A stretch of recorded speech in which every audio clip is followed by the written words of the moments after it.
इचलकरंजी हुपरी मार्गावर रविवारी रात्री झालेल्या एसटी आणि दुचाकी अपघातात दुचाकीस्वार गंभीर जखमी झाला। अक्षय सन्नक्के असं त्याचं नाव असून तो 30 वर्षांचा आहे। त्याला तातडीनं इचलकरंजीतील आयजीएम रुग्णालयात नेलं, मात्र त्याची प्रकृती गंभीर असल्यानं कोल्हापुरातील खासगी रुग्णालयात त्याला दाखल करण्यात आलंय। इचलकरंजी नजीक कर्नाटक हद्दीतील माणकापूर इथं राहणारा अक्षय सन्नके हा तरुण रविवारी कामानिमित्त इचलकरंजीत आला होता। रात्री 8 नंतर काम संपवून दुचाकीवरून घरी चालला असताना माणकापूर गावाजवळ ओव्हरटेक करताना समोरून आलेल्या कागल हुपरी इचलकरंजी या एसटीची आणि त्याच्या दुचाकीची जोराची धडक झाली। या अपघातात अक्षय याचा दुचाकीवरील ताबा सुटून तो रस्त्याकडेला जाऊन पडल्यानं गंभीर जखमी झाला, तर दुचाकीचं मोठं नुकसान झालं।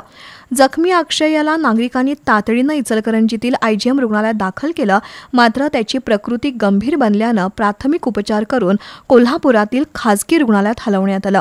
अपघातानंतर काही काळ या मार्गावरील वाहतूक विस्कळीत झाली होती।